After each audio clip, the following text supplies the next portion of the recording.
Hello, good people. Murise, kwese kwa muri. My name, as always, as usual, Ansanda Chinja is Uncle Sainda, the only Zim Uncle Chanzat Chamai venue, Chigotkomba mana mama. So panapa ndripa scaffold. Yeah, and Amira Zoanaka pa scaffold. Zandripa scaffold.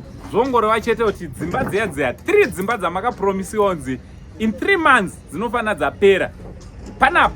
I think this is the second week. In 2 weeks brickworks yatopera ndofunga muri ngozvionera zviri panapa. Ndofunga muri ngozvionera zviri kuitika panapa.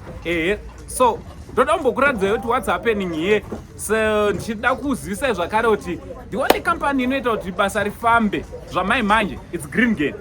Greengate is the only company inoita kuti musaite stress, musaite ma-BP. Company inoita zvoni murare hope dzakanaka, murote vatumwa. So ndo zvandoda kumboita dambokuratidzai kuti zvii zvinogona kuitika kana ukashanda neGreengate. Mazuva ako ekugara uchiloja kana kuti pausiri kufarira anogona kurumbidza kupera if you are working with Greengate. Boss wangu boss T kana kuti Mr Green vanobva vataura kuti zvoni basa kuvanhu. Ndo zvavanenge vachitaura izvi kana vachitaura kuti basa kuvanhu. So ndo patave dzimba dzedzo dzakuda kupera kureva kuti zvitina zvinofana zviri pamba panapa padzimba idzi dziri 3 zvakuda kuti zvinge zviri zvinokwana kurongedzwa. So come let me show you around kuti what's happening here, what's going on, so that kana makuzotibata takuya kuzovaka dzimba dzenyu, angava machechi enyu, makampani enyu, mawarehouse we do tiruti chese chino construction ndokubasa kwedu. Come let me show you around so that you have confidence in a company that is building trust pavanhu nekuda kwebasa ravo ravari kuita. Alright, hande ndinokuradzai. So guys ndofunga muri ngozviona zvandanichakuudzai kuti aiwa dzimba dzedze dzatopera ende ichokwadi hapana kana 2 weeks and some days. I think this is the 8th day, zuva rechi8 pachiwakwa panapa kuroti second week handiti ndo patosvikwa panapa. Mem makasimba here tripa maradi yenyu tiri nani rise basi ava basa riri kufamba handiti pari kurova basi. Yes. Muri kunzwa sei kuti project iyi yakupera? This project mafambiro airi kuita even inini ndiri pasite I can't believe iri kufamba like Wi-Fi. Let me say this 5G kufamba fast like Wi-Fi. I can encourage everyone kusashandisa Greengate kunongori kuonerera because alright kusashandisa Greengate kunotori kuonererwa wameno zvaunenge uchitoitawo yega wani inopedza. Haukasapedzerwa neGreengate hanizotoda kupedzerwa nechi Greengate. Alright, so tiri kuti taona imi muri panapa as a lady.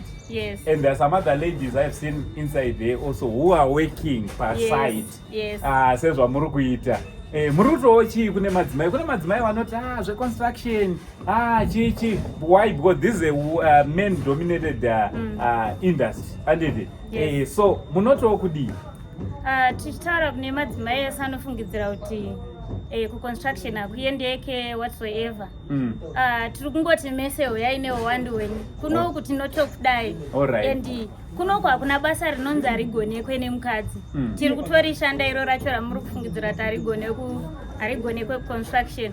Tiri kutopakwira pamusoro apa tichiita basa semadzimai. Hatina chekumirira basa kuvanhu. Basa kuvanhu. Yes. Alright, saka imimi munoshanda panapa muri sani kuGreengate. Also, what's your name? Because someone will be asking because tarawo vanombovanzani. My name is Alice Zareva. Ndiri paGreengate management. Alright. Yes. Alright, so ndofunga mangozvinzwira kuma ladies vanotonzwisisa zveconstruction kuti what's happening here. This is Alice Zwarewa varichi manager kuchi Greengate. Ndo vari pasite panapa. Mune masites akawanda imimi. Too much. Panapa, yes. They are obviously Mr. Green, who is the director of the company. Ati aiwa ndodomboratidza kuse Greengate atingonoti vanhu yatikuvakirei. Yeah. Kune mabhiridha akawanda asina dzimba munoizere. I know. Zvii zvinenge zvichiitika ipopai?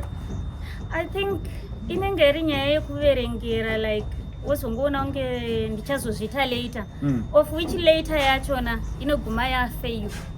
Later yacho kunenge kwatori kukundikana. Yes. Hey, munhu otonzi hanzi ndopamba pabuild papapa kana kuti pacontract. Yes. Wow. So guys, ndofunga mangozvinzwira. So muri kutarisira kuti brickworks ese panapa pamaoplets ese anga accommodate zvarini? For now, I can give it 3 days. 3 days? Yes. Amushabate chidini? 3 days. Atishabate chidini. Takutotanga roof. Roof I can give it 4 days. Roof for the complete it will be done. Yes. 4 days? Yeah. Of which mune team yakakura zvokuti panozonopera wiki dzese dzine dzane denga. Aiwa tine team inobata. Tine team inobata. Yeah. All right. Ma-offices enyu ari papi? Vamwe vanogona kuti atoda kuuya kuoffice. Ma-offices... Sorry, correct papo. Ma-offices edu. I'm part of the company. I'm forgetting it. I'm part of the company as well. Yeah. Office edu. Let me check the address. Yeah. So guys, tukuti information yese iyi handiti information yese iyi yakanaka kuti uve nayo, phone numbers zvipi nezvifone number ndofunga ndo dzataisa apo. Alright, don't worry, regai ndiise apo. Handataura kuti I'm part of the company. Ndinayo futi information izvo zvataisa apo. All those things, phone numbers, svikai paground. Don't forget also to follow our Facebook page. Rakanzi chi?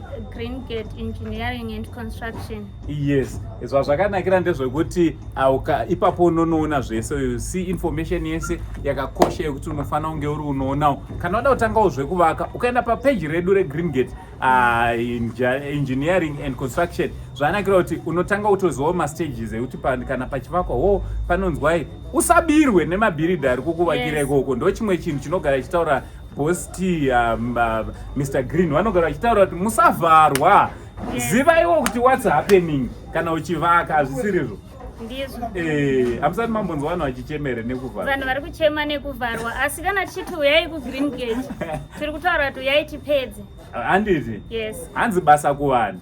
Aiwa, thank you so much, Ma'am Alice. Thank you very much. Thank you, Uncle. All right. So guys, tiri kuti basa kuvanhu seGreengate. Apana chekumirira. Don't forget to follow our Facebook page. Ipapo ndakukumbirisa. Let's go and follow so that you can see progress. Yes, atrikuita not only here but kuma sites edu neuwando hwawo. Starangu ndichinzi Uncle Saint. Nasi ndakamira na manager wangu vanonzi Madam Alice. Thank you very much. For now, much love. Shout out.